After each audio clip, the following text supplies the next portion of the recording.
Und im Laden, wo ich gerade war, im Dürüm-Laden, ist so ein kleiner Bub, ich glaube, der Sohn oder so vom Besitzer, irgendwie am Lego-Technik zusammenbauen gewesen. Und er hat einfach brüllt, weil er es nicht schafft. Und dann hat die Mutter, glaube ich, ihm erklärt, so, das ist schwierig für dich, ich weiss, das ist das Alter, das ist für 5-Jährige und er ist jünger. Und er hat einfach nur brüllt. Der Arme. Hey zusammen und herzlich willkommen zur 49. Folge Fiasco Famoso. Mein Name ist Jenny. Mein Name ist Flavia und heute gibt es grossen Podcast-Clash-Debriefing. Und ich erzähle euch, wie ich es in einer Stunde am Flughafen geschafft habe und was auf dem Weg alles passiert ist. Also Flavia, wir haben gesagt, ich starte mit meinem Schein, oder? Ja, ich bin gespannt. Erzähl Also, mir mehr. Diese Woche, das war actually gestern. Also es ist ja so, wir haben jetzt noch einen Monat Uni und in dem Monat haben wir 2 recht langweilige Kurse, die auf die Masterarbeit zugeschnitten sind. Einfach nicht so spannend per se, aber eigentlich nicht so streng an der Uni. Und ich freue mich auf alles andere, was jetzt im Moment nicht Uni-related ist. Also ich freue mich zum Beispiel auf die Festivals, die geplant sind im Juni. Ich freue mich auf Finnland zu gehen im Juni. Ich freue mich auf das Benito-Konzert im Juni. Also es gibt ganz viele Highlights im Juni. So bam, bam, bam, alle nacheinander. Auf die freue ich mich riesig. Und dann ist es auch okay, wenn die Uni gerade nicht so im Moment das Highlight ist. Ja. Und was jetzt eben dazugekommen ist 2 von meinen engsten Freundinnen hier in Amsterdam, die sind beide über den ganzen Sommer weg. Und ich habe mich auch dazu entschieden, den ganzen Sommer in Amsterdam zu bleiben. Mhm. Und als ich das erfahren habe, und gestern haben sie mir halt auch gesagt, an welchem Tag sie abreisen. Und ich so, oh Mann. Also wie lange denn? Was muss man sich da vorstellen? Also, wir haben jetzt... Einen Monat weg, oder was? Nein, den ganzen Juli, den ganzen August. Sie kommen erst im Herbst wieder. Also die eine kommt erst im Frühling nächstes Jahr wieder. Aha. Also die finnische Kollegin, die kennst du. Ah, nein. Ja, sie setzt das Semester aus. Sie kommt wirklich... Also im nächsten Herbstsemester ist sie nicht mehr mit mir an der Uni. Und die andere, die Schwedin, sie... kommt dann auf den Herbst wieder. Okay. Also das heisst, ich sehe sie wirklich nachher 2 Monate oder länger nicht mehr. Und einfach so das Wissen, dass ich sie erst gerade kennengelernt habe und wir sind jetzt so nach 3-4 Monaten so eng und wir wissen viel voneinander und sie wissen Bescheid von mir und ich weiss Bescheid von ihrem Leben und wir freuen uns jedes Mal, wenn jetzt haben wir zum Beispiel eine Woche einen Break gehabt und dann nach dem Break haben wir uns alle wieder getroffen zum Nachtessen und die eine hat noch Geburtstag gehabt und dann haben wir so richtige Live-Updates wieder gegeben und wir haben so gefühlt wie bei Sex and the City. Die eine hat das erzählt, bei der anderen ist das die passiert. Und dann in diesen 2 Tagen haben wir irgendwie so viel verpasst voneinander. Und jetzt so zu wissen, dass wir noch 1 Monat haben, um so unser Amsti-Kapitel zusammenleben, bevor dann nachher wieder viel Veränderung stattfindet. Stimmt, das ist nie mehr so. Wenn sie erst im Frühling kommt, das ist... Eben. Und darum aber das ist ja eigentlich Shit. Das ist ja, es ist ein Shit, aber... wir haben dann gesagt, wir haben dann so bei dem Geburtstagsessen von der einen, das war vorgestern Abend, sind wir das 3. im Restaurant gehockt und wir haben angestoßen und haben gesagt, machen wir den Juni zum besten Juni in unserem Leben. Dann haben wir so auf das angestoßen und natürlich auch auf ihren Geburtstag. Und wir haben einfach so gesagt, hocken wir mal am Nachmittag nach der Uni an und planen, was wir alles im Juni machen wollen. Und das haben wir eben gestern gemacht. Wir sind alle 3 zusammen in dem einen Uni-Kaffee gewesen, wo du auch nichts bestellen musst. Du kannst einfach dann gut chillen gehen. Haben alle so den Laptop auf dem Schoss gehabt und wir so, okay, also was machen wir? Haben wir gegoogelt, Festivals Amsterdam in June. Dann haben wir so Ticketpreise verglichen. Wir haben so gesagt, was wäre, wenn wir mal noch einen Tag wieder das Boot mieten? So eins, wo wir selber fahren dürfen. Oh ja, dann können wir Daydrink machen auf dem Boot. Genau. Ja. Und dann das eine Kaffee, in dem Kaffee in Amsterdam, da gibt es so Häsli, die laufen so im Kaffee um und die eine liebt mega Häsli. Wir so, ja, das müssen wir unbedingt noch machen. Und dann haben wir gesagt, und das letzte Wochenende eine Liste gemacht? Wir haben literally eine Liste gemacht. Wir haben jedes Weekend im Juni jetzt ausgeplant. Also nicht irgendwie Freitag bis Sonntagabend Programm, aber so, wir haben wie so Pläne geschmiedet. Und das kommt jetzt alles on top auf den ganzen anderen Rest, wo im Juni noch passiert, auf das ich mich freue. Und ich habe jetzt ich bin gerade so mega so hungrig auf all die Erlebnisse und ich bin so mega motiviert im Moment, zum Beispiel am Morgen früh aufstehen und so das meiste aus meinem Tag rausholen. Ja, weil ich bin so, die Zeit läuft ab, das, was ich gerade lebe, das ist also die Zeit läuft sowieso ab, ja. Ja, genau, das ist nicht endgültig. Es ist endlich. Ja, genau, es ist endlich. Also das Leben, das ich da gerade habe, das werde ich nicht für immer leben. Und das ist mir so fest bewusst, noch mehr bewusst in dem, dass ich sehe und weiss, dass andere Leute abreisen und früher abreisen und in ihrem Leben etwas dazwischenkommt und so Sachen, dass ich so bin, wow, Leute, wir würden das so fest geniessen, während wir da sind. Und das gilt eigentlich auch für, keine Ahnung, wenn ich jetzt in Zürich wäre, theoretisch. Ich glaube, ich hätte das Mindset weniger, weil ich so wäre, ja, ich bin jetzt in Zürich und ich bin noch die nächsten 5 Jahre in Zürich. Aber so, trotzdem, es ist wie so, wir müssen doch irgendwie so uns doch dürfen freuen und planen, vor allem planen. Ich habe auch gemerkt, so, eben, was man nicht plant, findet nicht statt. Weißt du? Du kannst nur so sagen, ja, wir müssen unbedingt mal ein verlängertes Wochenende an den Strand gehen. In den Niederlanden gibt es Strände. Ja, aber dann zack, los. Gehen wir jetzt einen Kaffee trinken und dann mal schnell ein Weekend blocken. Weil was nicht geplant wird, wird nicht stattfinden. Ja. Und darum habe ich mich gestern so fest gefreut, haben wir alle drei das gleich ernst genommen und haben so gesagt, jawohl, auf das, was wir jetzt gestern angestoßen haben, das setzen wir jetzt heute um. Und das ist geil. Ich so toll. Ja, ich bin letzte Zeit auch so, ich lebe nur einmal und also wieso sollte ich jetzt das und das nicht machen? Klar, es gibt unterschiedliche Auswirkungen von Entscheidungen, aber trotzdem es ist so, ja, morgen könnte, ich glaube, ich bin auch ein bisschen beeinflusst, weil der eine Kollege schafft im Notfall und sieht halt, also es ist ein bisschen dramatisch, aber der hat halt voll die Einstellung, so, hol alles aus dir raus, ich sehe so viele Sachen, das kann so schnell eben, mach einfach das, auf was du Lust hast. Heute auch. Ja, weißt? Ja, voll, man muss ja sein Leben nicht verplanen, aber was ich meine mit so, ich bin hungrig am Morgen auf den Tag, ist sowieso, ich habe Lust, so am 7 Uhr aufzustehen. Ich könnte auch bis um 8:30 schlafen oder 9 Uhr. Das kommt nicht darauf an, wenn ich am 11 Uhr Uni habe. Aber ich habe wie so Lust, rauszugehen zum Beispiel, und dann irgendwie mich parat zu machen und auf einen Spaziergang zu gehen. Und dann irgendwie ein bisschen früher an die Uni zu gehen und noch vor der Lektion mich auf einen Kaffee zu treffen und dann darüber zu reden, eben, wenn wir jetzt am Strand gehen und so Sachen. Ich liebe das. Also ich, mit früh aufstehen, ich bin gespannt, wie das Feeling ist. Ja, jetzt bist du halt so gehypt, aber ich weiss auch, dass du auch gerne... Also im Moment stehe ich so um 7:30 auf. 7, halb 8. Das ist für mich, der an dem Tag keine Termine hat, früh. Ja, das finde ich auch früh. Aber kannst du ja ein Update geben? Aber weißt, ich kenne das auch. Weißt so, boah, morgen stehe ich. Weißt so das Gefühl. Mein Problem ist halt, ich will auch immer 8 Stunden schlafen, aber mein Problem ist, früh ins Bett zu gehen. Meistens wird es dann doch 11:30, 12. Und dann denke ich mir so, so blöd, dann muss ich ja jetzt bis um 8 Uhr schlafen. Ja. Scheiße. Ja, aber sehr toll. So gut. Aber ja, you get the point. Auf das wir werden sicher viel in den Insta-Stories von der Jenny sehen, also folgen der Jenny Kitzka für mehr Insights. Danke für den Shoutout. Kannst du ja auch im Podcast, also ich erzähle dann sicher einen Podcast von der Erlebnis. Ja, oder auf Insta. Kannst du auch mal erzählen. Ja. Was ist dein Shit? Von der Woche. Nicht zu viel Shit, aber so ein Gefühl, das ich nicht so gerne habe. Und zwar habe ich das Gefühl nicht so gerne, dass ich mich unerwachsen fühle. Also, jetzt schnell zum Hintergrund.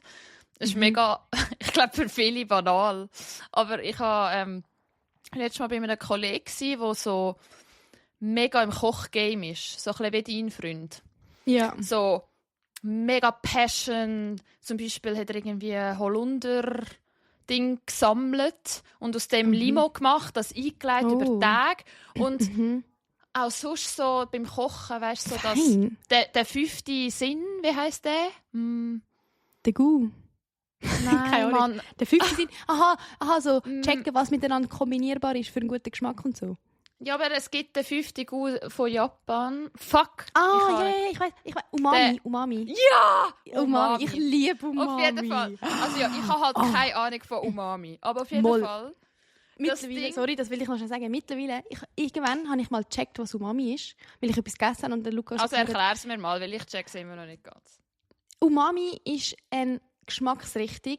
Und zwar, hast du schon mal so eine richtig, richtig gute Bouillon gegessen? Also so ich glaube, man würde wie so sagen, einen ganz reichen... Also wenn du so, stell dir vor, du tust so eine Suppe essen. Ja, ich weiss, aber glaub mir, wenn du mal eine Suppe isst, zum Beispiel, oder ein Bouillon oder irgendetwas, so einen Löffel voll, Und du denkst so, wow. Einfach eine Geschmacksexplosion, wo alles Nein, zusammensteht. nicht unbedingt eine Explosion, aber so, es ist ganz reich. Es ist perfekt salzig, aber es ist auch so, es ist so, so wenn das trifft, das ist Umami. Und einmal haben wir etwas gegessen und der Luca so, es hat mega Umami-Geschmack. Ich so, das ist Umami? Und dann, also weißt, ich habe wieder das gespeichert, ich so, aha, so schmeckt Umami. Und dann hatte ich zum Beispiel mal einen Kaffee gehabt. Und ich so zum Luca, ich so diesen Kaffee gesippt, ich so, kann das sein, dass der Kaffee so ein bisschen Umami-Flavor hat? Und nachher so, ja, das kann auch Kaffee haben. Ich so, hä? Wie willst du mir sagen, dass eine Vorspeise kann nach Umami schmecken und ein Kaffee? So, das ist glaube ich, so, warum Umami-Geschmack so ein krasser Geschmack ist. Weil das einfach so, ich glaube, es ist auch einfach ein Gefühl. Eben. Ja, ich glaube, es ist so ein Gefühl auf der Zunge, aber, im Gaumen. Und also ich finde das alles Umami. mega spannend und auch ich finde das finde ich eben mega erwachsen, wenn man so gut kochen kann und wenn man so Bescheid weiss und wenn man sich so in etwas reinfuchsen kann, sei es jetzt beim Kochen, jetzt explizit beim Kochen. Und dann fühle ich mich, wo vielleicht meine Basic Pasta amix macht und mein Tonsalat, ich fühle mich dann wie ein Kleinkind, wo nicht selber leben kann. Also ich tue mich so, weißt, ich bin kurz so, wenn ich dann wieder daheim bin. Aber weißt du wieso? So, ja, weil ich eben kochen tue ich das tue ich. Du bist halt so, nicht so ein Foodie, gell?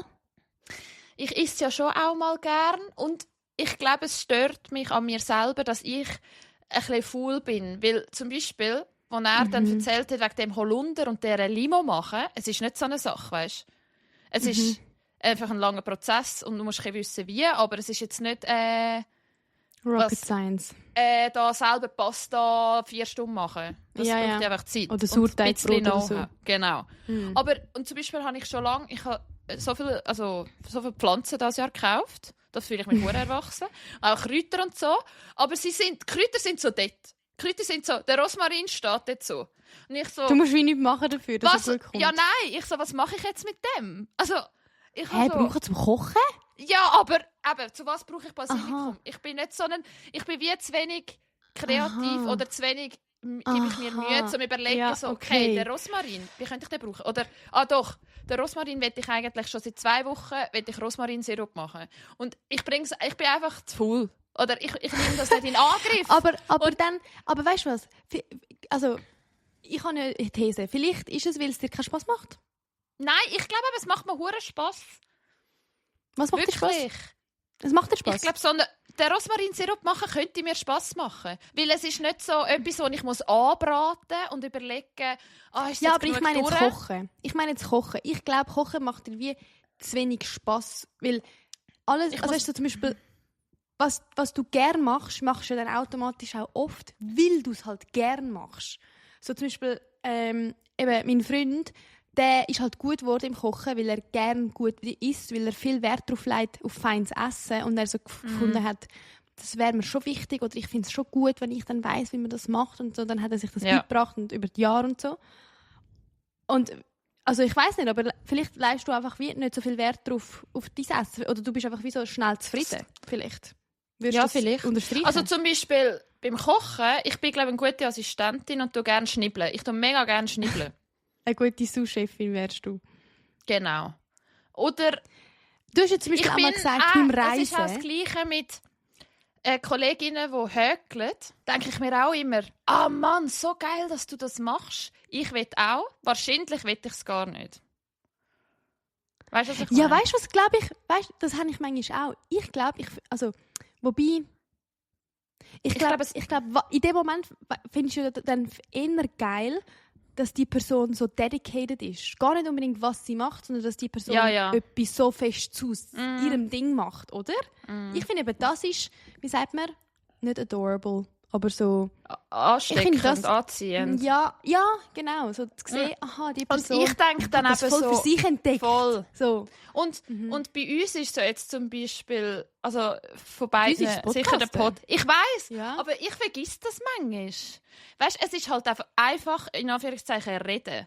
Und ich fühle mich dann so, sage ich dann, ich habe mir dann auch gesagt, also meine Passion ist ja eigentlich reden. Also, aber es Es ist nicht so etwas, weißt, ich kann das nicht machen im Zug so lismen oder... Doch, du kannst im Zug reden mit Leuten. Ja!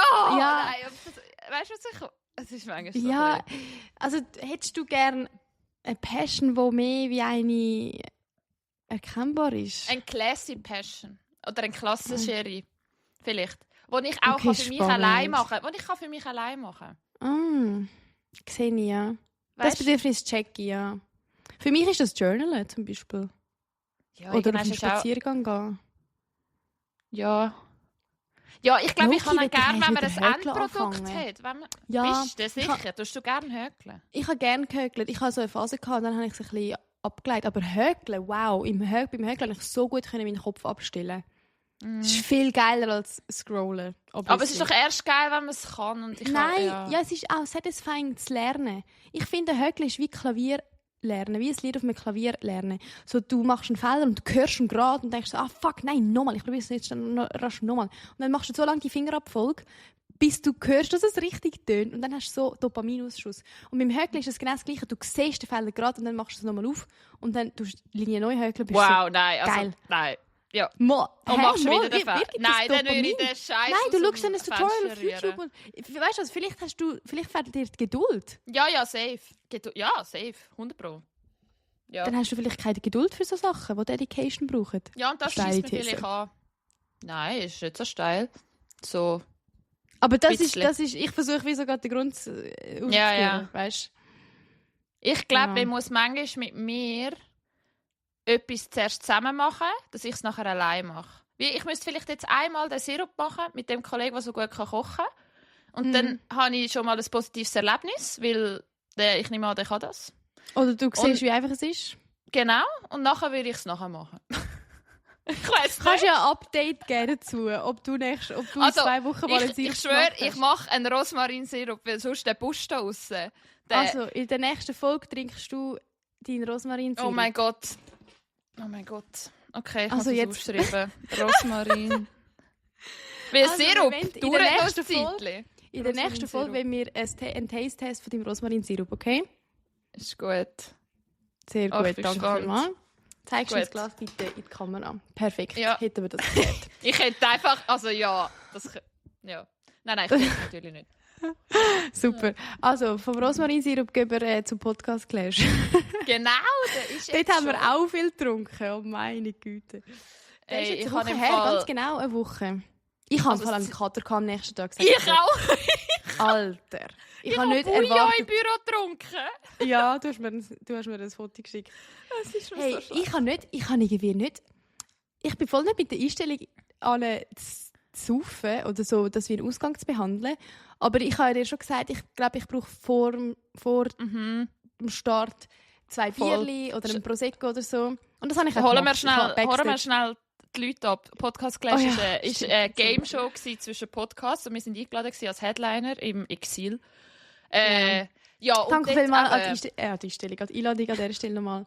Ja. Wir haben wirklich den Spass von unserem Leben Time gehabt, of my dort auf der life. Bühne. Time of our Ja, life. wirklich. Ja. Es ist richtig, Also richtig cool gewesen. Hat Wir richtig gehen viel jetzt Spass ein gemacht. bisschen rein. Also wir tun ein bisschen Ja, Highlights, wir haben Lowlights gedacht, das wäre erzählen. vielleicht lustig für die nicht dabei waren, um ein kurzes Debriefing machen, von wie wir es gefunden haben. Genau. Ja, ein kleines Aber Wrap-up. kommen wir schnell zurück wegen eben Trinken. Ist denn, also ich habe auch gedacht, ja ich trinke vorher so ein... Was ist jetzt das? gewesen? Seltzer. White Claw. White White Claw war Claw. der Sponsor vom Abend, ja. Ah, genau. Ja, und nachher bin ich... Eben, da kommt man halt so ein bisschen in Fahrt. Ich weiß auch nicht. Ich trinke eben nicht so gerne so Seltzer-Zeug, weil es stößt mir dann immer so auf. Ich muss dann so Ja, Görbsen. Görbsen, ja.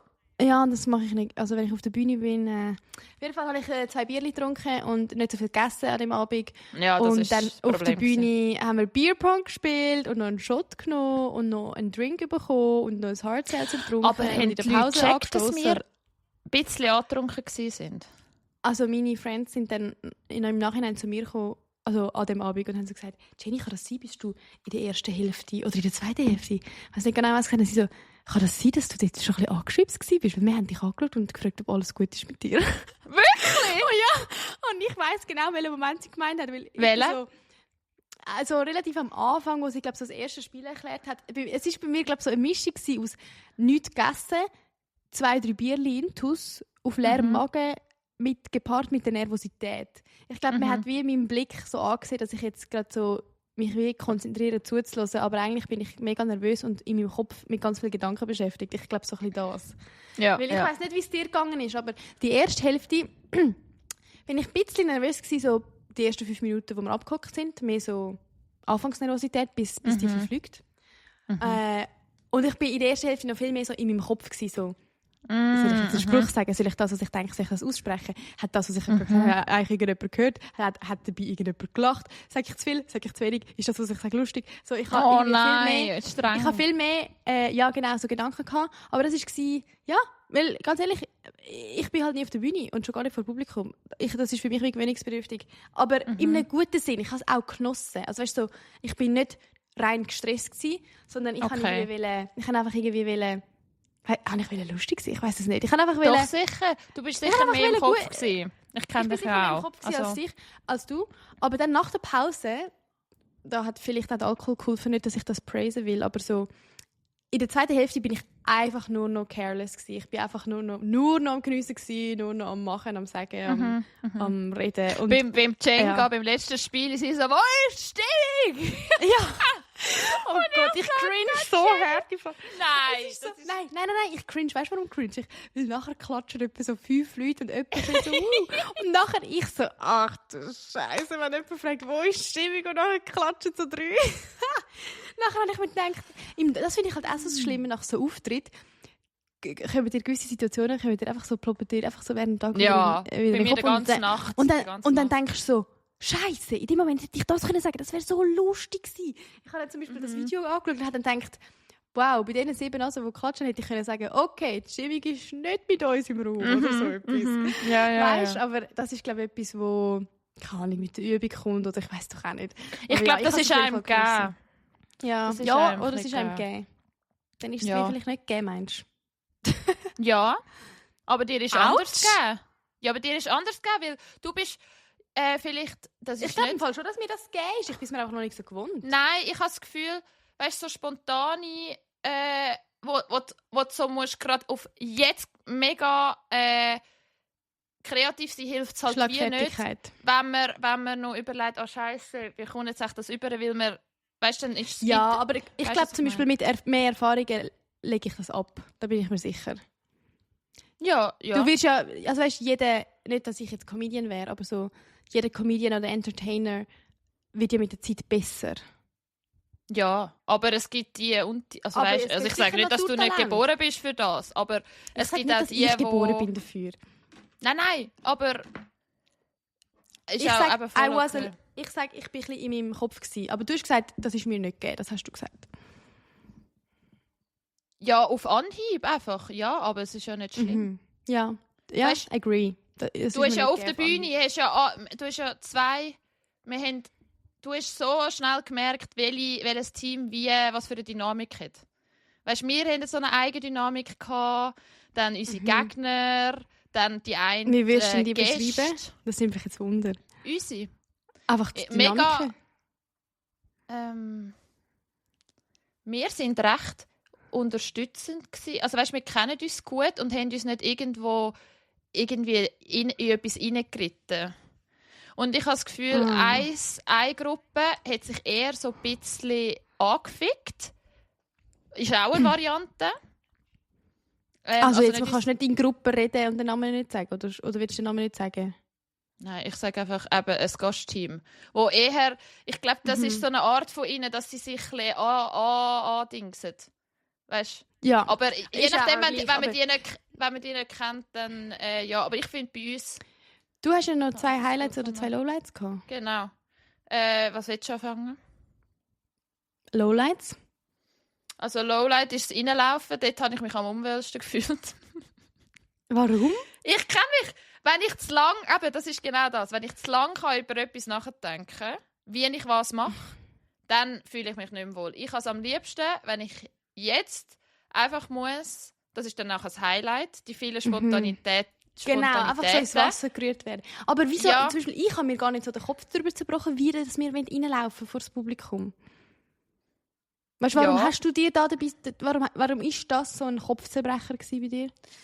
Weil du gewusst hast, das ist der weil ich erste glaube, Moment, bei dem Aufmerksamkeit ist auf uns. Ich kann wie nicht. Ich glaube, ich tue gerne vor Publikum reden oder etwas eben unterhalten, aber so nur mich zeigen nicht. Darum tue ich auch nicht gerne modeln oder Fotos machen und posieren. Ich weiss, das ist nicht meine Qualität und ich fühle mich dort nicht wohl. Und dort reinlaufen, entweder eben müsste ich so, ich habe halt keine Kontrolle. Das fehlt, nein. Hä? Weißt du, so, wenn wir ein Choreo gehabt hätten mit Tanzen, hätte ich mich wohler gefühlt, lustigerweise. Und ich weiß nicht. Okay, also ja, ich glaube dir das, ja. Ich weiß nicht, ob ich mich noch wohler gefühlt hätte. Aber da wächst genau unser Unterschied. Aber du hast dir über das gar nicht gesprochen. Ich hätte mich nur wohler gefühlt, wenn das so der Auftrag gewesen wäre. So, überlegt euch eine Art und Weise, wie ihr auf die Bühne kommt. Dann wäre ich so gewesen, okay, ja, easy, gut, überlegen wir uns etwas. Hechtrolle, was weiß ich, wie viel Platz haben wir, mit welcher Musik können wir das machen. Aber weil ich gewusst habe, dass wir 2 Meter laufen, vom Vorhang bis zum Sessel, habe ich wie so gedacht, ja, dann laufe ich halt die 2 Meter. Aber von dir aus hättest du nachher nicht gedacht, hätten wir jetzt auch einen geilen Einstieg machen können? Also, nein. Ich finde, die 2 Sekunden reinlaufen machen nicht den Abend aus. Ja. Aber ja, so macht man sich über verschiedene Sachen in den Kopf. Spannend. Ja, das ist einfach ja. Nein, und ein Slowlight ist einfach, ja, also eben, auf das wir jetzt nicht weiter eingehen, aber wo du gedroppt hast, wir sind gefragt worden, wie unsere Freundschaft funktioniert, jetzt mit Amsti. Dann haben wir es irgendwie gehabt, dass ich dich besuchen und Jenny haut dann einfach raus, ja, Flavia ist mein Amsti besuchen und dann haben wir unsere erste grosse Diskussion gehabt. Und ich so, wieso habe ich das gesagt? Ja, ich auch so übergeschaut. Ich so, okay, jetzt, also das Publikum so, auch so. Fuck, Jenny, das war nicht abgesprochen. Ja, ich fuck. So, wie kommen wir jetzt da raus? Ich habe den Satz noch nicht mal fertig gesagt und ich habe schon bereut, was ich gesagt habe. Das macht Nervosität und 2 Bier und ohne zu Nacht, das macht das mit mir. Ich kann auch denken, so. Und ich kann nicht deuten am Anfang. Ich kann nicht deuten. Ich so, willst du jetzt das bisschen ansprechen oder gar nicht? Nein, es ist mir einfach rausgerutscht. Okay. Aber nachher, was hast du nachher gedacht? Also, schau, das Ding ist, ich glaube, je nachdem, was es für ein Disput gewesen wäre, hätten wir das schon öffentlich besprechen können. Aber es ist jetzt wirklich ein Thema, wo du und ich finden, schau, ist okay, wenn das zwischen uns bleibt. Es ist gegessen und es ist vergessen. Das gibt es halt manchmal auch, eben, auch da wieder. Das nicht alles müssen wir öffentlich besprechen. Und das ist so dumm, dass ich das irgendwie... ich weiss nicht. Also wir rutschen vielleicht auch so Sachen aus. Aber ich war bei dir so erstaunt, weil du so schon eben überlegst, was du sagst. Und ich vielleicht einmal weniger. Aber das nimmt mich jetzt Wunder, weil mein Kopf war dann so gewesen, als ich dann auch gecheckt habe, dass du das glaube auch nicht gerade hast droppen. Yeah. Bin ich so gewesen, also ich mir gedacht, die Moderatorin hat natürlich nachgefragt, das müssen wir natürlich sagen. Ja, natürlich ist ihr Job. Natürlich, ja genau. Ja. Und was hast du dir gedacht? Ich so ins dunkle Publikum geschaut. Ich dachte, das habe ich jetzt gerade gesagt. Und dann habe ich gedacht, wie kommen wir jetzt da raus? Und dann habe ich dich angeschaut, so einen innerlichen Hilfeschrei. Und dann habe ich gemerkt, Scheiße, in was habe ich mich jetzt reingeritten? Habe ich uns jetzt reingeritten? Nachher habe ich gehört, wie deine Mami so vorschreit. Nein, über das willst du jetzt nicht reden. Wirklich? Ja. Dann habe ich kurz geklickt, aha, gut, Flavia, ihre Mami weiss auch Bescheid darüber. Ja. Nachher, weißt du, ich habe ja nicht gewusst, dass du mit deiner Mami auch noch über das geredet hast, aber gut. Nachher ich so, weißt du, wirklich im Kopf so richtig gerattert, aber so in Zeitlupe gerattert. Ja, bei mir, ich so keine Antwort auf ihre Frage. Bei mir gleichzeitig auch und ich so, soll ich jetzt einfach sagen, weißt du, es ist um Grundthema das gegangen. Nein, du hast uns geredet. Nachher, du so, was hast du gesagt? Ja, und nachher habe ich aber so gecheckt, nein, nein, über das reden wir nicht, wir haben auch unsere Grenzen. Und nachher du hast es gesehen, sie hat das akzeptiert und dann ist sie weiter. Und ich sie hat gesagt, ja, wir respektieren Grenzen weiter. Und ich so, wirklich auch, ich bin glaube so 1 Meter tiefer in den Kinosessel. Aber ich so, oh Gott im Himmel, Mutter Maria, was habe ich gesagt? Aber ja, eben gut gehandelt. Ja, naja, du. Aber ja, das stimmt, das ist echt so. Hast du ein Lowlight oder nicht? Sonst kommen wir auch über zu den Highlights. Nein, abgesehen von dem, was ich gesagt habe, nicht, nein.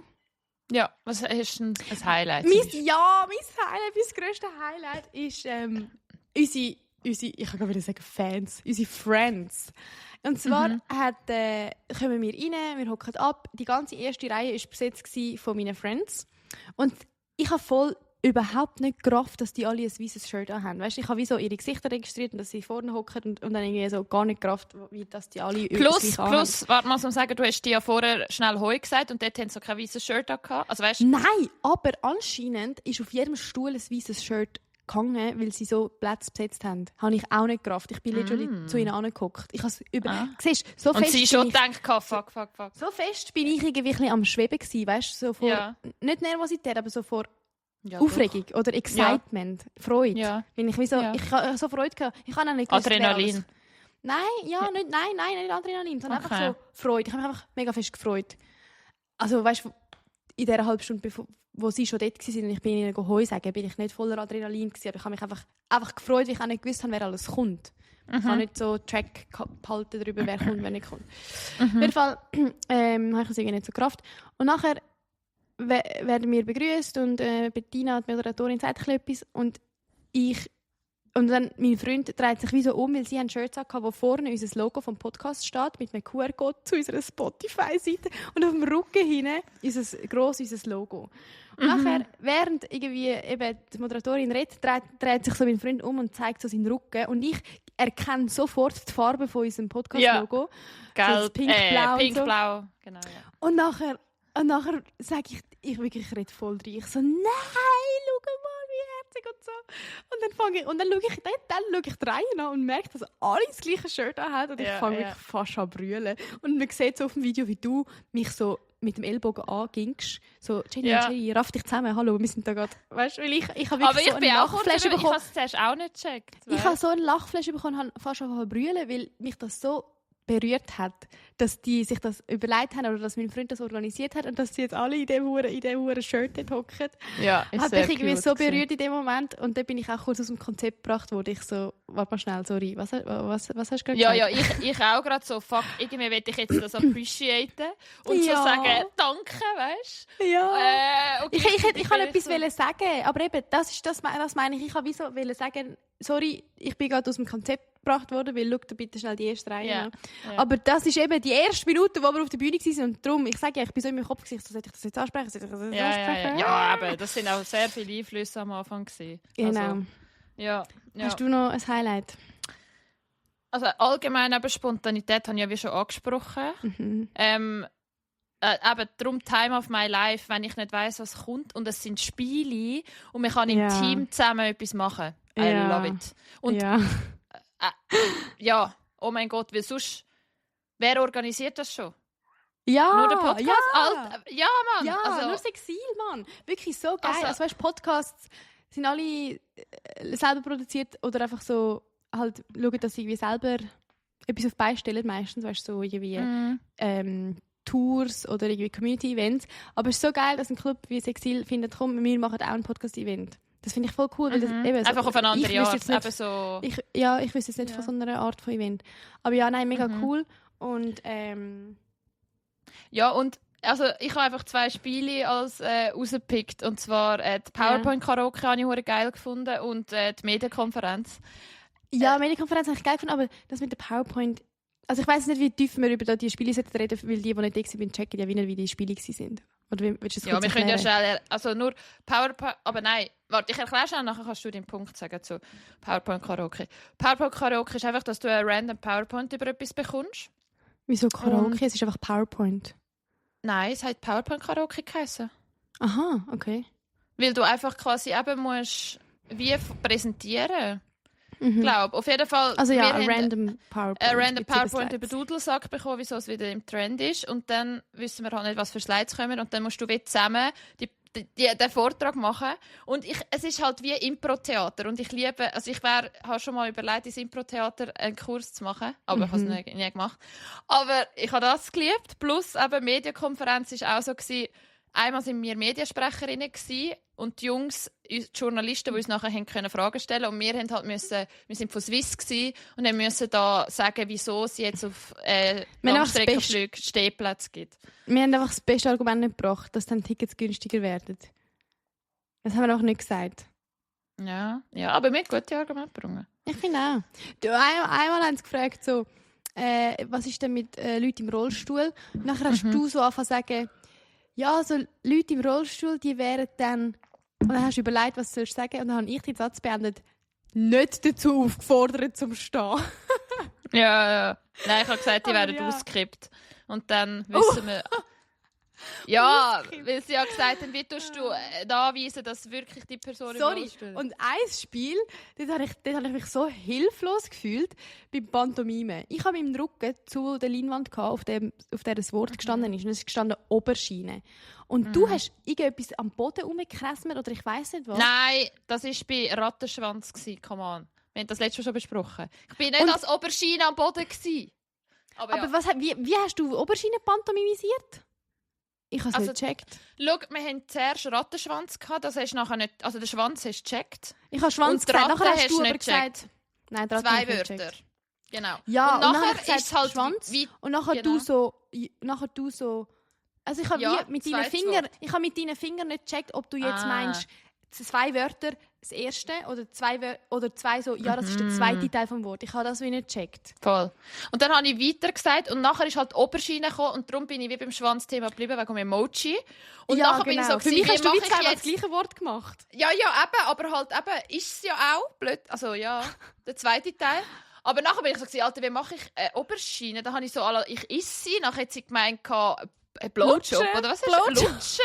Und nachher wollte ich eine Farbe suchen, Violett. Ich habe mich wie die versauteste im Raum gefühlt, die da so sagt, Dildo, Lutschen, Schwanz. Ja, ich habe Jenny noch nie so viel gehört, dass sie Sachen sagen. Das Publikum, also, ja. Aber also ja. Das Publikum hat es, glaube ich, recht lustig gefunden. Ja, nein. Aber was... Aufblasbare Dildo, habe ich gesagt.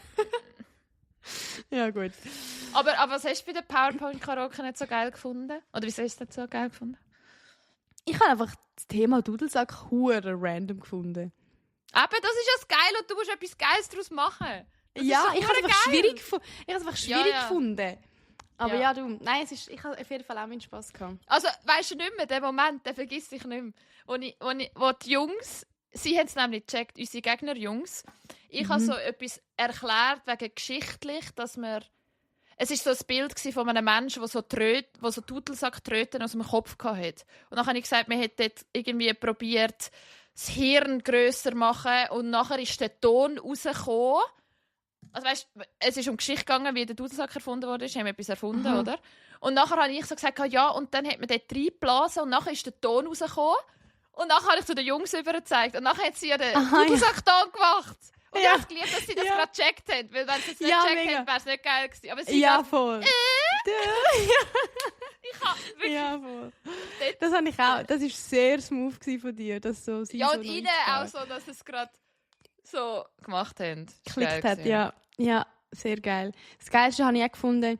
Ich bin da zurückgekommen in Amsterdam und meine Friends haben ein bisschen meine Stories gesehen und nachher die eine so, why did Flavia throw the plate in the air? Like I saw you play Jenga. Why did you throw it in the air? Like I was thinking, what's happening? und dann, was hast du erklärt so auf Englisch? Ich habe gesagt, ich weiss doch auch nicht, Flavia ist einfach crazy. Also ich kann ja einfach Jenga so in die Luft rühren. Ja, das ist einfach aus Versehen den Teller loslassen. Nein, aber hey, wartet. Ah, stimmt. Du hast ja noch eine Scherbe wenn ihr jetzt reinschaut, das ist meine Scherbe mit den Unterschriften. Sehr geil. Die ist dann irgendwann mal 1 Million wert. Einer von deinen Friends hat auch eine Scherbe mitgenommen, habe ich gesagt. Es gibt ein jährliches Treffen, wo wir unseren Teller zusammensetzen. Unsere Famosis. Sehr geil. Ja gut, hey, einfach nochmal danke. Viel mal. Wirklich, ich danke für den Event. Aber einfach an dieser Stelle auch danke an euch. Also weißt, wenn der Podcast selber hören, dann wären wir auch nicht eingeladen gewesen. Darum, es ist wie so, ihr alle habt irgendwie dazu beigetragen, dass wir das dann haben dürfen erleben und das haben dürfen machen. Und eine von unseren treuesten Hörerinnen war auch im Publikum gewesen. Wirklich Shoutout an dieser Stelle an Zara. Ich weiss noch, sie kommentiert jede Folge. Fast, ja. Und hat sie no pressure, dass du immer noch musst. Aber ja. den Streak, den müssen wir behalten. Ja, auf jeden Fall hat sie geschrieben auf Insta, dass sie kommt und ich habe dir das gesagt und du bist ausgerastet, ich bin ausgerastet. Ich so, nein, das wird so toll. Dann haben wir noch ein Foto gemacht. Einfach, wie aber das Geile ist war das. Wir haben sie nie gesehen. Ich weiss einfach von Insta, wie ihr das Gesicht aussieht. Und irgendwann ist so, im letzten Drittel habe ich so sie im Publikum gespottet. Ja, und du hast gesagt, schau mal, dort Sarah. Und wir sind noch nie im Leben gesehen. Wir so, und sie hat so das Herzchen gezeigt. Ja, ja so sehr toll. cute. Ich liebe das. Sehr toll. Ja. Ja, ich auch. Hey, ja. Aber ja. Wenn wir den Über Podcast gleich abschliessen. Genau. Ich habe etwas mitgebracht, und zwar eine Geschichte, wie ich fast meinen Flug verpasst habe. Oh ja, wir können ja mit der aufhören. Eigentlich, weil wir sind schon einen Moment dran. Ja, also ich hätte auch noch eine Language School, aber wir können ja mal schauen. Willst du das Language School machen? Ja, und nachher mit deiner Flugschüssel aufhören. Okay, aber gut, Ja. ich probiere mich dann... Sorry, ich sage Schüssel, weil ich weiss da auch... Ja, nein. Ich weiss noch nicht viel, aber... Ja. Ich weiss nicht, was du gerade versucht hast zu sagen, aber egal. Wir kommen jetzt schnell rasch zu der Language School, um ein bisschen auflockern und etwas Rasches machen. Also, Language School. Ich habe 2 Wörter mitgebracht das Mal, statt 3. Hey, aber Und- wieso? Du kannst doch jetzt nicht einfach das Konzept ändern. Ja, doch. Also das Konzept ist, du musst sagen, was die Bedeutung davon Ja, ist. aber- Es macht schon Sinn. Okay. Einfach. Oder Ich bist du bin da voll gewesen, Lehrerin und das du bist- suchen? Nein, aber es hat gerade so gut gepasst. Beides hat nämlich Okay. beides hat nämlich auf den ersten, nicht Blick, aber ja, auf das erste Gehör mit Essen zu tun, ist aber jetzt in dem Kontext nicht mit Essen gemeint. Und zwar haben wir Granola, ist das eine Wort, und das andere ist Vanilla. Wow. Irgendetwas davon schon mal gehört? Wir haben Sonst es am gebe ich dir jetzt Anfang... Beispielsätze. Brauchst du Beispielsätze? Ja, ich weiss sogar beides, was es ist. Ich fühle mich da erwachsen. Haha, wegen Sehr Kochen. gut. Aha, also gut. Dann sage ich jetzt ja. einen Beispielsatz. Aha, Oder willst du einfach so raten, schnell? oder was? Nein. Kannst du gerne sagen. Ja. Also zum Beispiel würde ich sagen... Warte, jetzt überlege ich mir, was hat Jenny überlegt? Will sie jetzt genau die gleiche Abfolge? Also es ist so eine 50-50 Chance. Weißt du, weil nur 2 Wörter sind. Ob jetzt zuerst wie bei Multiple-Choice-Antworten. Das eine ist, zum so sagen, jemand ist mega... Okay, Jenny checkt nicht, was ich meine, aber ja, weiter. Sorry. Das eine ist, zum sagen, jemand ist mega langweilig. Und so... Jemand oder etwas ist mega langweilig, ordinär, basic. Das ist die eine Erklärung für das eine Wort. Aber ich habe aha, okay. Ich habe gemeint, du bringst einen Beispielsatz, aber ja. Ja. Aha, fuck, jetzt habe ich zuerst mit der Erklärung angefangen. Aber ich kann Beispielsatz auch noch bringen. Mhm. Oder nein? Ich glaube, ich weiß es jetzt schon. Okay, fuck, habe ich das jetzt schon wieder versaut? Habe ich jetzt schon wieder falsche Reihenfolge gemacht? Nein. Also, Ich bin selber gerade verwirrt. Also das eine ist, zum sagen, etwas ist... Hä, das ist ja hure dumm mit 2 Wörtern. Jetzt ist die Chance bei 50-50. eben, ich sage eben, das habe ich ja vorher gesagt. Gottfried. Hey, nein, Jenny. Ja, egal. Gottfried. Das ist auch Abend, gell? Aber ja. Jetzt check ich, warum 3 Wörter echt gut gewesen wären. Also gut, ich habe vorher gedacht, chill, jetzt habe ich halt 2 statt 3 mitgebracht. Okay, und das dritte... Ja, das dritte. Alter, bin ich besoffen? Habe ich Lack gesoffen oder was? Also, Habe ich das andere... Lack gesoffen? Was ist das Ja, für ein das Ausdruck? sagt der Luca manchmal, wenn ich irgendetwas Dummes sage, sagt er, hast du Lack gesoffen? Wieso? Einfach, weil es ein lustiger Begriff ist. Also Lack, so Spraylack? Das sagt man einfach so, ob er jetzt mit Oder dem Autolack Lackglück? oder Nagellack meint. Nein, Lack. Aha. Lack. Wie L-A-C-K. Ja, aber Lack. Lack gibt es ja auch, weil wir in der Language School sind, sorry. Ist ja auch Lack. Glück. Okay, hast du Lack gesoffen? Lustig. Okay. Lack. Ja, wenn so jemand etwas Dummes sagt, kannst du sagen, hast du Lack gesoffen? Aber Weißt du, wieso? wegen... Aha, einfach- dass man so das hat benauset kein- wird, wie das so Ja, genau. giftig Ja, aus... ja, okay. ja, genau. Okay, ja. Du checkst. Ja. Also gut, eins ist basic. Ich habe eine Tendenz, Langweilig. aber Nicht speziell. Und das andere ist... das Gegenteil.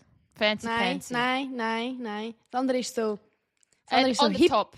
Nein, jetzt glaube ich doch. Sorry, das andere ist so hippig, das andere ist so ein bisschen alternativ. Ja, da weiss man ja automatisch. Schon? Also, Ja. du hast schon ein paar... Ich will nur sagen... 100%. Ich will nur... Warte, Ich bevor du logge sagst, ein. du hast Hier. nur schon... Hallo, warte doch schnell. Du hast schon ein paar Mal so gesagt, ja, das ist doch glasklar. Und du hast es genau falsch jetzt ist gesagt. klar. Wenn jetzt Millionenfrage wäre, bei «Wer wird Millionär», hätte ich würde ich Million gewinnen. Einfach so. Ja, Ich sage nur, es wäre ganz schön peinlich, wenn du es jetzt falsch hast. ja Ich aber wünsche dir dann ganz würde viel ich... Luck. Also, ha. Also, komm, sag jetzt. Ja gut, also was ist basic? Vanille ist basic. Ja. Vanille ist basic. Ja, sag's auf und Englisch. Vanille. Wie heißt Vanille? Vanille. Du bist die Vanille. Alter. Sag's. Vanille. Oh, vergiss. Vanille. Vergiss Vanille ist Flecken, Vanille. was mit Vanille? Ja. Was mit Vanille? Was mit Vanille? Ja, Was hörst du Granola. gerne? Ich höre gerne Vanille-Platten. Ja, Granola. Oh wow, jetzt check ich es. Vinyl. Ja. Ja. Und Granola ist in dem Fall? Ja, eben hip in dem Fall. Aber echt, von wo kommt das echt? Weil Also man probier mal einen Satz machen mit Granola. Wie wirst du das brauchen, wenn du aus dem Fall etwas isst? That festival was so granola. Ja, nicht mal schlecht. Ich habe nämlich, also schau, es ist so, Granola, someone who loves the outdoors, low maintenance, sustainable, ein bisschen hippie. Also zum Beispiel, ich kann zum Beispiel sagen, die Flavia ist mega Granola. Wenn dein Hobby wäre, wandern, bivakieren, du machst nur Sommerferien in einem Wohnwagen, du isst jeden Tag Haferflöckchen und bist so, hast so deine Alltagsschuhe sind so die komischen Wanderschuhe, die Schweizer Schuhe. So, dann wärst du so, dann würde ich sagen, ja genau, wenn du die auf Ernst würdest jeden Tag anlegen, halt nicht wegen Zürich-Style, sondern nicht Gorbcore, sondern so, du Gorbcore, Alter. Du darfst da nicht viel reinbringen. Ich erkläre nachher, was Gorbcore ist. Aber einfach so, Granola ist jemand, der mega gerne Outdoor ist und so das ganze Outdoor-Sein so zu so einem Lifestyle macht. Aber Weißt? du hast doch jetzt auch gesagt, nur also hip? Ja, und das ist dann halt auch so. Also es kommt anscheinend davon, dass in den 80er Jahren ist anscheinend so eine Gesundheitsbewegung gestartet, wo in den 80er Jahren wegen dieser Gesundheitsbewegung sind Haferflöckchen dann auch mega so zu dem Trendfood geworden. Und Hippies haben dann Hippies haben dann so mega viel so Hafer-Snacks gegessen. Und das ist dann so irgendwie so gekoppelt worden mit dem Outdoor-Lifestyle. Und wie? weil halt so draussen sie gesund ist, keine Ahnung. Ja, weil draussen sie gesund ist und wenn man sich gesund will ernähren, dann muss man auch viel Haferflöckchen essen. Und so und Granola ist ja eine Art wie Müsli, dort ist auch Hafer drin. Und wenn du jemanden beschreiben willst, der so eben so nur Bio einkauft, eben im Wohnwagen Ferien macht und nie fliegt und immer draussen in der Natur ist, kannst du sagen, die Person ist so Granola. Ich finde das eben ein geiler Begriff. Ich finde es ein geiler Begriff. Aber jetzt jemand, ich habe das zum diese Beispiel... Woche gelernt. Ich habe das selber nicht gekannt.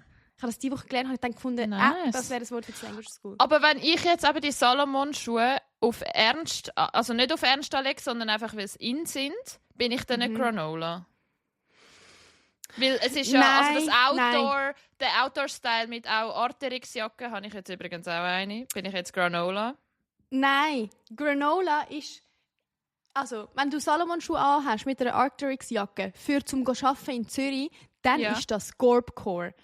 Gorbcore müsste ich jetzt schnell googlen, aber Gorbcore ist die Definition für den Style. Genau. Aha, für den Style von Outdoor-Kleidern in der Stadt. Genau. Ja. Von Funktionskleidung in der Stadt. Also sozusagen die Funktionskleidung, wie sagt man, entfunktionalisieren, nämlich für die Stadt. Mhm. Das ist Gorbcore. Dann bist du nicht Granola, weil du machst es für den Style. Okay. Aber nein, ich habe die Arterix-Jacke auch gekauft, dass ich eine Funktionsjacke habe. Dann ist das Granola. Ja, aber nein, Granola wäre, wenn du dein Leben so sich alles um das dreht. Um Nachhaltigkeit und das Draussen-Sein. Das Leben draussen. Oh, dann, okay, da gibt es aber nicht. Ja, okay. Du bist jetzt zum Beispiel nicht Granola. Ich bin auch nicht Granola. Aber ich bin Bikepacken. Ist das nicht Granola? Bikepacken ist ein bisschen eine Granola-Ferie. Zelten?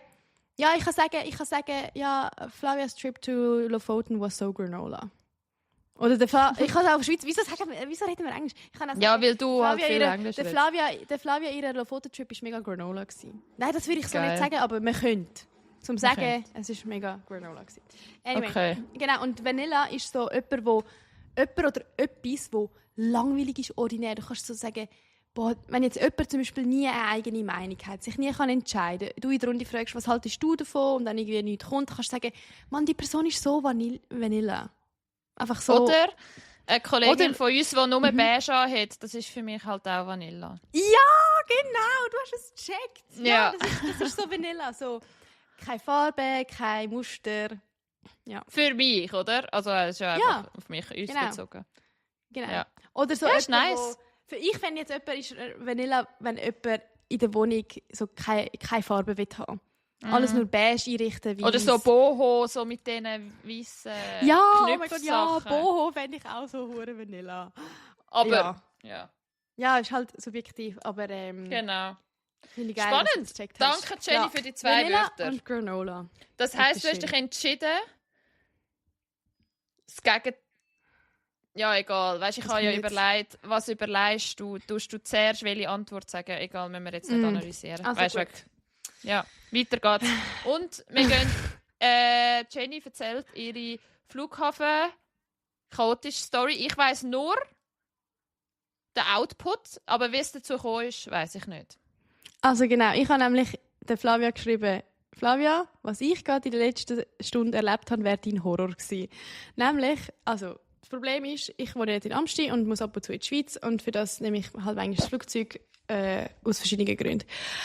Gut, weil ich jetzt in der Stadt wohne, weißt du, die in der Schweiz, ich wohne 1,5 Stunden weg vom Flughafen, meistens mit der Familie gereist in der Vergangenheit, dann hat man das Haus immer so 3 Stunden vorher verlassen, spätestens, weil man will ja 2 Stunden vor dem Abflug am Flughafen sein. Also plus Aber deine Eltern haben dort die Organisation im Jahr übernommen. Genau. Aber seit ich erwachsen bin und seit ich jetzt hier in Amsti in der Stadt wohne, von der der Flug ja auch losgeht, habe ich so das Gefühl, ja, 20 Minuten vor Abflug am Flughafen ankommen, langen. Ich weiß auch nicht, warum ich so dumm bin, aber irgendwie ist das so. Mein Köpfchen denkt so.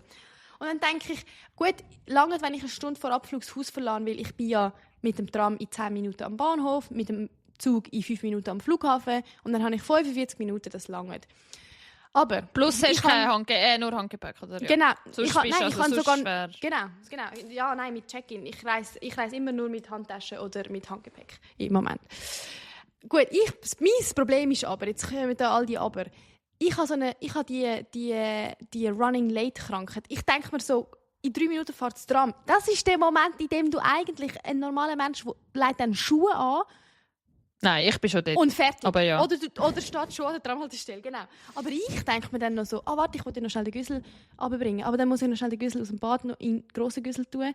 Und wo sind eigentlich meine Kopfhörer? Wohnungsschlüssel habe ich, gut, Veloschlüssel muss ich da lassen. Dann kommen mir noch all die 1000 Sachen in den Sinn. Und dann lege ich meine Jacke an und schaue noch mal ein 70 Mal, ob mein Handy wirklich in der Tasche ist. Und dann Und dort bist du noch gechillt. Nein, da bin ich schon. Ah. Ich bin schon im Go-Mode, aber ich denke so, ich schaue auf die Uhr, sehe 3 Minuten und denke so, jetzt einfach zackig machen. Was passiert? Ich gehe zu der Tramhaltestelle, wo selber noch mal 1 Minute oder 2 laufen ist. Also, sprich, ich habe das Tram verpasst. Und in Amst ist es nicht wie in Zürich, wo die gleiche Tramlinie alle 5 Minuten kommt. Die kommen da alle 10, 12 Minuten. Ja, habe ich Das auch müssen heisst- merken. Ja, das heisst, ich habe mein Tram verpasst.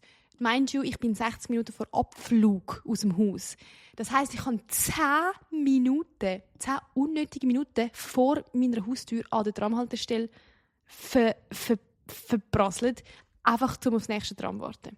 Gut, dann bin ich am Bahnhof, so etwa 45 Minuten vor Abflug. Und dann denke ich mir so, gut, kommt der Zug in 4 Minuten, weil in 2 Minuten will ich noch am Flughafen und dann muss ich Gas geben. Dann stehe ich dort am Gleis und ich habe mir wirklich gesagt, die letzten 2 Mal, als ich schon auf den Flug gegangen bin, ist es schon knapp geworden. Und ich habe mir gesagt, Jenny, das Mal, du schaust einfach nicht aufs Handy, du hörst keine Musik, du starrst einfach auf die Abfahrtstafel, bis der Zug kommt. Und ich habe das gemacht. Und neben mir stehen auch 4, 5 andere Nasen, die alle auch Koffer haben. Ich bin richtig, weil die fahren auch alle am Flughafen. Plötzlich wechselt die Abfahrtstafel einfach zum nächsten Zug.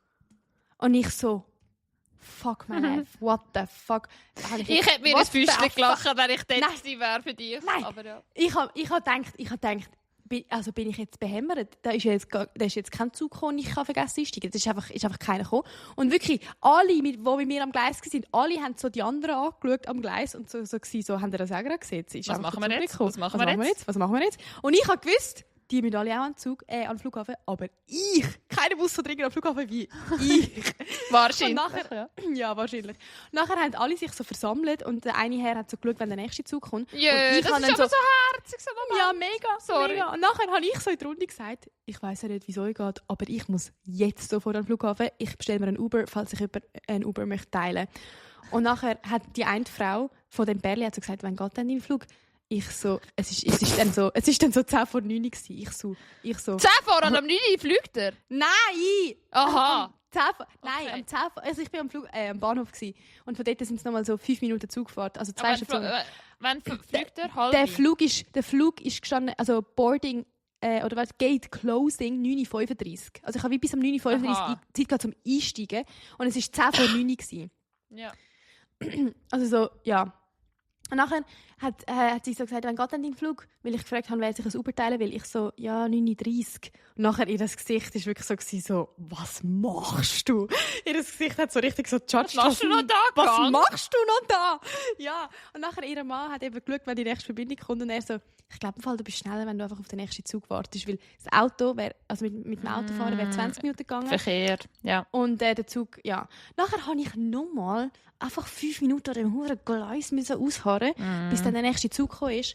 Gut, nachher bin ich dann dort eingestiegen und ich habe mir gesagt, wenn die Türen aufgehen, dann renne ich einfach. Ich kenne mittlerweile den Amsterdamer Flughafen so gut. Das wollte ich gerade genau fragen. Ja. Dass ich genau weiss genau, ich muss bis zum Ende von dem Check-in rennen, dann muss ich links abbiegen und dann rechts Rollsteigen nehmen und das Laufförderband durch die blaue Halle durch. Also ich weiss wie genau, wo durchrennen. Aber der ist ja riesig, der Flughafen. Ja, ich weiss. Aber gut, jedenfalls renne ich dort rauf und im Zug habe ich natürlich Zeit gehabt. Wir sind irgendwie 4-5 Minuten gefahren. Im Zug habe ich Zeit gehabt, zum schnell googlen. Security Waiting Time Amsterdam aktuell. Habe ich so googelt. Es war ein Dienstagmorgen. Dienstagmorgen 9 Uhr. Ich dachte, ja, will ja wohl nicht viele Leute haben. Nachher steht dort so Waiting Time. The current waiting time is 2 minutes. Ich so, Gott sei Dank, perfekt. Das Glück ist heute auf meiner Seite. Nachher renne ich. Mich trifft fast der Schock im Fall. Die fetteste Schlange, die du je gesehen hast. Wirklich Europapark, Disneyland, kein Vergleich dazu. Ich so, fick, wie das Leben wirklich... Nein, sorry. Aber einfach, ich denke, Scheiße. Und nachher hat es nebendran wie so eine Mini-Schlange gehabt, weil du kannst eben online buchen, das habe ich jetzt auch im Nachhinein gelernt, du kannst online dir wie einen Zeitslot buchen, dass du nicht anstehen musst, sondern dass du genau um die Uhrzeit zum Security kannst und dann zack. Ohne Kosten? Ja, anscheinend, krass. Ja. Okay. Und nachher habe ich gedacht, egal, ich gehe jetzt einfach nicht. Ich muss irgendwas machen. Genau. Aber natürlich musst du dem Typ dein Ticket zeigen, dass du das nicht gebucht hast. Und wirklich, ich dränge mich einfach vor bis zu dem Typ und sage so, I'm very sorry. Weil bis dann ist bis ich mit dem Zug tätig war und dort angerannt bin, war etwa 9.20 Uhr. Und das Boarding hat angefangen 9.25 Uhr. Ja, 35 ist closed. Ja. Genau. Und nachher sage ich zu dem Typ, I'm very sorry, but my boarding is starting now. My boarding is starting now. Und nachher er so, wirklich hat mir den Stress wahrscheinlich angesehen. Nachher er so, can I see your boarding pass? Nachher kremle ich so mein Boarding-Ticket führen im E-Mail, zeige ihm das und nachher ohne Wort tut er einfach so das Absperrband weg und lapp mich durch. Und ich so, geil, Checkpoint. Und nachher drängle mich wieder führen bis zu der ersten Person, die sozusagen eigentlich als nächstes dran wäre, um durch den Scanner laufen. Und dann sage ich wieder das Gleiche. Ich so, I'm sorry, ma'am, but my boarding is starting now. Can I please have your spot? Und nachher sagt die Frau so mega herzig und mega ruhig, sie so, oh yeah, no problem. I have been in your position before. So von wegen, ist mir auch schon so gegangen, natürlich. So gang voraus. Und nachher ich so, geil, okay, geil. Das ist ein guter Trick. Ja, mega. Einfach. Und nachher stand ich so dort. Und dann sehe ich so, weil es hat einen Stau gehabt bei dieser Scannermaschine. So wie so mega viele von diesen Kisten sind wie so hinten angestanden. Und ich so, wirklich scheisse. Nachher habe ich so den Polizist... Hast du noch gefragt, ob du nicht durch musst, oder was? Nein, ich habe so den Polizist gefragt, ob wir echt meine Kiste als nächstes in den Scanner schicken können. Wirklich, ich habe alle genervt. Und nachher er hat nicht die Augen gerollt, aber er hat so einfach so genervt, die Augen zugemacht und so genickt. So, ja.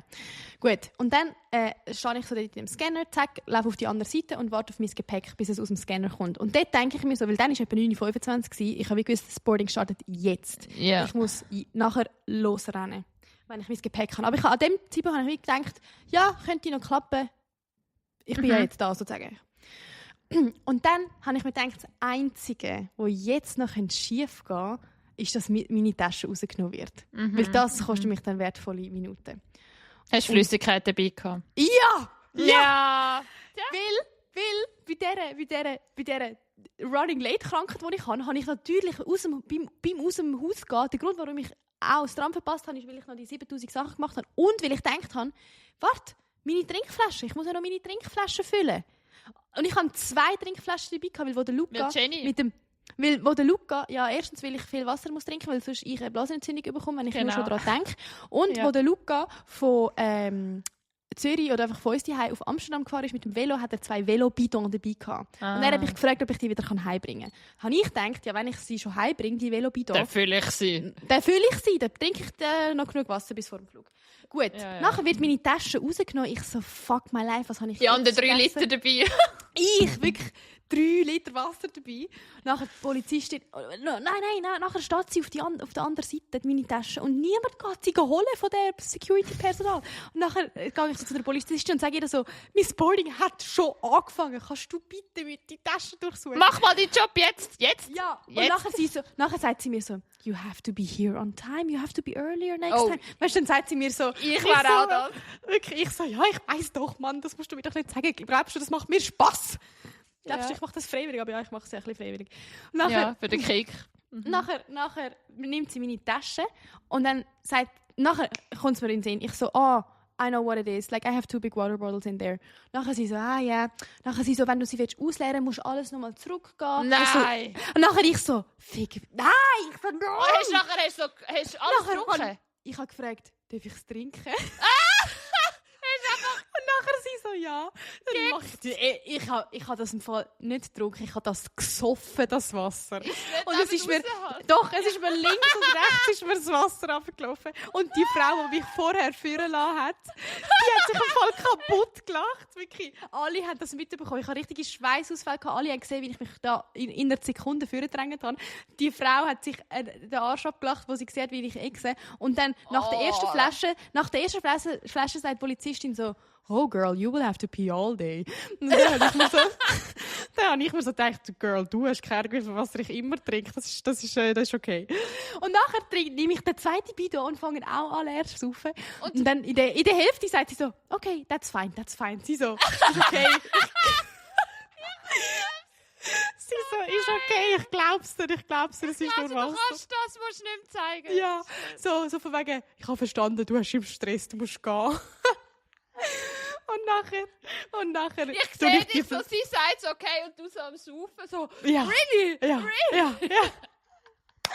Nachher drehe ich die Flasche zu, stopfe sie in die Tasche, packe sie und renne zu dem Gate. Und ich habe gewusst, weißt, es ist so krass, wie ich trotzdem noch unter Druck funktioniere. Ich habe wie gewusst, jetzt einfach nicht als falsche Gate rennen. Einfach nicht. Das wäre jetzt was ganz haben wir für Zeit? 9:30. Also Okay. wirklich 5 Minuten vor Gate Closing war es. Und nachher, habe ich so gewusst, weil es gibt ja dann immer die Bildschirme, wo dann so die huren Tabellen stehen, mit all diesen 30 Flügen, die in den nächsten 20 Minuten alle abfliegen. Und nachher rutscht es immer nachher. Und, und du darfst nicht verrutschen. Du musst wie so schauen, dass du in der gleichen Linie schaust, die Tabelle geht. Und nachher, ich bin so wirklich losgerannt und ich bin wirklich so einmal so stehen geblieben und habe so auf die Tabelle gestarrt. Und bin so gewesen, einfach nicht verrutschen. Ich so, Zürich, 9:35, Gate B27. Okay, B27, A, B, C, B27. Nachher renne ich Richtung B27. Und bei der nächsten Tabelle bleibe ich wieder stehen und schaue wieder so, okay, 9:35 Zürich, Gate B27. Und dann renne ich wieder so Richtung B27. Ich habe das wirklich 4-mal bin ich angehalten und habe geschaut, ob das Gate immer noch da ist. Weil manchmal ändert es ja auch. Ja. Und dann komme ich an und wirklich, meine Boarding-Gruppe ist fast fertig mit Boarden. Also, wir hatten ja da Boarding-Gruppe 1, 2, 3, 4, 5 und so. Und wirklich die letzten Leute, die wir bei meiner Boarding-Gruppe einsteigen, sind am Einsteigen gewesen. Und dann komme ich und denke mir so, Gott im Himmel, Gott sei Dank. Und dann hocke ich in dem Flug ein und merke, wie ich langsam richtig dringend aufs WC muss. Oh. Und denke mir so, Scheiße, weil beim Einsteigen kannst du halt noch nicht aufs WC. Und dann wenn du startest, kannst du auch noch nicht aufs WC, weil du musst angegurtet bleiben. Und dann wirklich, ich heb meinen Gurt so und sage so zu mir selber, sobald es gibt ja da einmal das Leuchtzeichen, der Gurt, der leuchtet. Ich habe mir selber gesagt, ey, sobald das weg ist, ich stehe auf und renne aufs WC. Weil ich habe wirklich so dringend müssen gehen. Und wirklich, das gibt einmal so einen Piepston, wenn das auflöst. Ja, paff. Wir haben dann so die Höhe im Himmel erreicht. Und wirklich mit dem Piepston habe ich meinen Gurt ausgeklickt und bin aufs WC gegangen. Hey, ich glaube, ich hätte im Fall einen Pool können füllen mit was ich bis das glaube ich. Das glaube ich. Hey, nein, wirklich, ich habe so dringend. Oh mein Gott, ich liebe es. Nachher, ich bin in dem Flug gehockt, irgendwie da über Amsterdam geflogen und habe mir gedacht, what the fuck, das mache ich nie mehr. Nie mehr. Und ich habe mir gedacht, das war das letzte Mal, die Erfahrung war so schlimm, so stressig. Und ich habe mir gedacht, heute hätte ich den Flug eigentlich fast... Ich habe schon gedacht, dass ich ihn verpasse. Und ich habe mir gedacht, das nächste Mal ist dann das Mal, wo ich ihn verpasse. Und das will ich nicht, das darf nicht passieren. Ich fliege zum Beispiel von Finnland, fliege ich ein Bad Bunny Konzert. Nein. Vielleicht brauchst du so etwas, was du auf 100% nicht verpassen willst. Weißt du? Nur mal zum wirklich so, dass das nicht mal eine Option ist, dass du den Flug verpasst. Ich weiß nicht. Weil du so willst zum Benito. Es ist mir selber so unerklärlich, aber ja. Aber hast du nachher nicht einen kleinen alles Kick gehabt? Ein bisschen einen kleinen Kicker sicher. Das Problem ist, also ja, es hat in dem Sinn schon Spass gemacht, weil es ist alles eine Erfahrung und es ist wie so, es hat hure Spass gemacht zu sehen, wie Leute einem helfen und auch die Interaktion mit der Polizistin, die Interaktion mit dieser Frau, die Interaktion mit den Leuten am Bahnhof, weißt du, das ist alles, all die Menschen haben mir alle geholfen innerhalb 40 Minuten, weißt du, es ist so herzig zu sehen, wie Leute irgendwie, und ich habe mir dann so im Flugzeug gedacht, Scheiße, die werden nie erfahren, dass ich es geschafft habe. Das hat der Luca auch gesagt. Ja, es ist so schade. Ich würde am liebsten denen so ein Essen beschreiben. Ich habe es im Fall geschafft. Oder eine Durchsage so, the girl before she arrived. Ja, she made it. She arrived. Ja, hey, nein. Ja, das ist so lustig. Aber ja. Sehr toll. Ja, also wenn es dann so weit wäre, wirst du ja das genau da teilen. Und schwör drauf, wenn du es verpassen würdest, dann würdest du eine Insta-Story auf Fiasco Famoso machen. Das musst schon. Ja, also wenn ich mal einen Flug verpasse, sollte ich. Aber das würde mich schon hart anschießen, weil du zahlst ja das auch. Also weißt du, wenn du einen Flug verpasst, ist da... Ich glaube nicht, dass das unter Reiseversicherung ist, wenn du einen selbstverschuldet verpasst. Ja. Ja, wahrscheinlich. Ich hätte einfach keinen Bock, das zu organisieren. Ja. Aber hey, funny Story, ich habe es geliebt. Wirklich eine heisse Sehr Bocke. gut.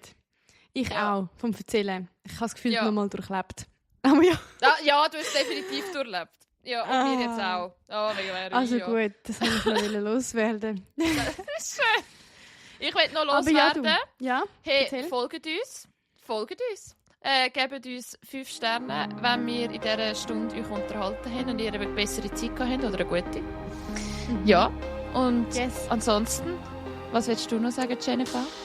Ansonsten bis auf Wiederhören. Ja, und Wiedersehen.